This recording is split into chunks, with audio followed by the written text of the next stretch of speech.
Well, hello, America. We've been talking here on this program, not about politics. We've been talking about a food crisis. If it seems like food staples are more expensive every time you go to the grocery store, it's because they are. Take a dozen eggs, for instance. The price is up 35%. Of course, that cuts into your food budget, but imagine if you were buying, instead of just 12 eggs, you had to buy over 1 million eggs. That is the crippling increase that many restaurant chains are now facing, and it is forcing some of them, what a surprise, into bankruptcy. And others may not be far behind. So here's the point tonight. The American restaurant industry is in the biggest slump in decades. And who's to blame? Oh, our Congress is at it again. And here's how I got there. You want some extra barbecue sauce for your sandwich? Or have you ever sat there and say, could I get just a little bit more sour cream? A lot of times now they'll tell you, no, 35 cents. Many restaurant chains now are cutting back on free extras as means of cutting costs. And even if the price of eggs went up only a penny a dozen, when you scramble 1 million a week, that's an extra $84,000. And Congress, I hate to break it to you, it's got to come from someplace. Analysts project chains like the Cheesecake Factory going to begin to feel the pain from the cost of dairy products because, they make a lot of yummy cheesecake. By the way, just a side note, Your Honor, this is an upside of the food crisis because I'm not going to have to wait a very long time to get one of the vibrating beepers to go off. You know what I'm saying? So while it's bad enough that food costs have spiked, the other big problem that restaurants have is the rising labor cost. Yeah, due to that big minimum wage starting this summer.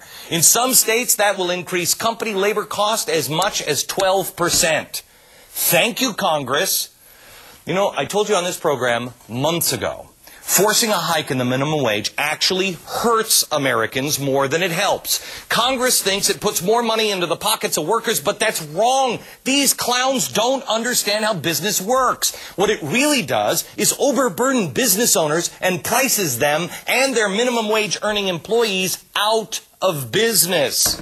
Yeah, Congress can make the minimum wage, they can make it $1,000 an hour. But if business owners can afford it, everybody loses. Everybody's out. So tonight, America, here's what you need to know. Special of the day, bankruptcy, and it's being served up by our own government. They are driving up food prices due to insane biofuel programs. They're not drilling in the Anwar. They're doing nothing on that. And then they're making matters worse by throwing us a monkey wrench right into the economy by raising the minimum wage. The restaurants that are not closing their doors or firing people now, well, they will be. So while the Village Inn has to cut your slice of pie, and I'm not kidding you, they are now cutting your slice of pie a little bit smaller, but tastier.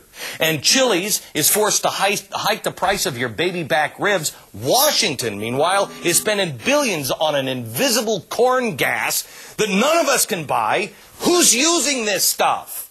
And they say, I'm crazy.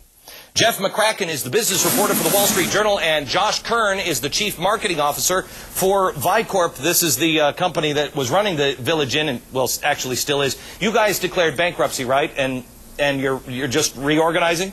Exactly. On April 4th, we declared, and it was a structured bankruptcy. Okay. And you really are.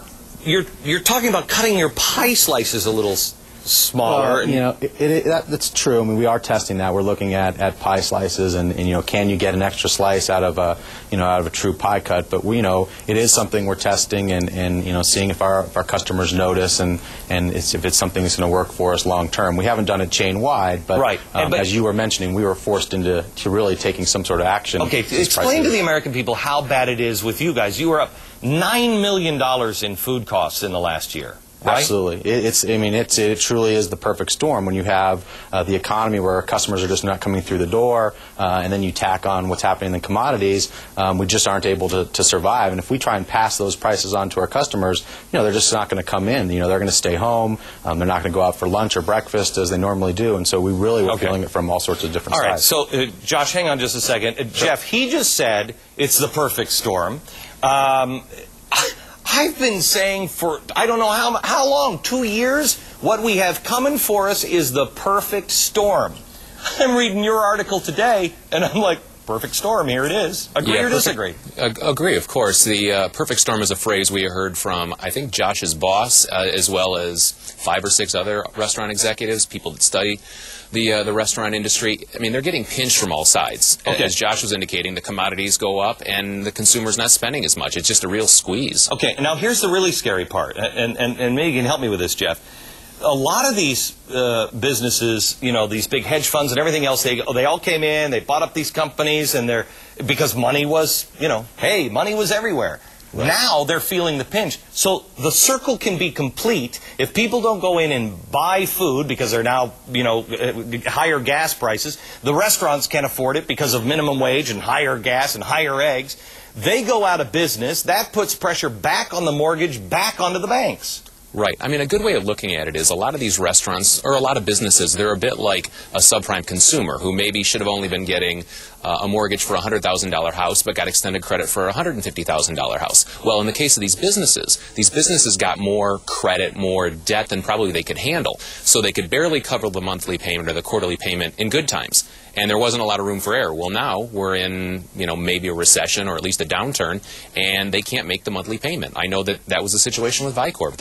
Their CEO told us the payment on the interest was a killer. Okay. So, Josh, I mean, you guys are not, you know what surprised me is, you know, Village Inn, I've eaten at the Village Inn, and, you know, I used to, you know, go and have breakfast and everything else, and I mean, I don't mean this as a slam at all, it's not French food, I mean, it's just American food, it's not, for you guys to have trouble, that, to me, is a troubling sign, because it's not like you guys are wildly expensive, you're just like normal people food. Absolutely. You know, and we have, you know, our customers are watching the bottom line, and they're on fixed incomes, and if we have to raise our prices to offset commodities, you know, there's only so high you can go before a customer's just not going to come back through that door. You have said that it actually hurts to sell toast. Yeah, absolutely. What do you mean? What do you mean by that? You know, we have, you know, we serve many breakfasts every day, and we have, you know, toast that's served with all of our entrees, and so when we're dealing with anywhere from a 15 to 20% increase in wheat costs, you know, and we have contracts obviously in place with our suppliers, but some of that cost is even going above and beyond what's structured within the contract. So we really feel it, and as you mentioned earlier about eggs, you know, 54 million eggs that we go through every year, and that really impacts us when we sell a skillet or an omelet, and we don't want to skimp on quality. I mean, absolutely, that's the number one thing that we're addressing is while we may look at portion sizes or other means to get by, quality is still job one, and we never want to interrupt and do anything in that front. Jeff, the minimum wage hits in July. It's only going to make things worse. I mean, what's coming our way? Yeah, it will be. It will be a hard thing for a lot of these chains, especially if you are headquartered in the South or the Southwest, where the minimum wage was a little bit lower. So the jump, is, in terms of a percentage, is going to be bigger. Oh, some places are 12% jump. Right. There's 21 states, if I remember correctly, where the jump will be about 12%. And these are big states. These are states like Texas, I believe, Georgia, Virginia, the Carolinas. Those are states where they had a lower wage, so the wage hike is going to be higher. And a lot of these chains are located or headquartered in states like Tennessee, Texas, Colorado, where they're going to see the biggest wage hike. What's the name of your article today in the Wall Street Journal? I believe it's Hunger Pains or Hunger Pangs. Yeah, if you can't go online and find it, otherwise grab the Wall Street Journal. It's a fantastic article. Thanks, Jeff. And Josh, thank you. Best of luck to you.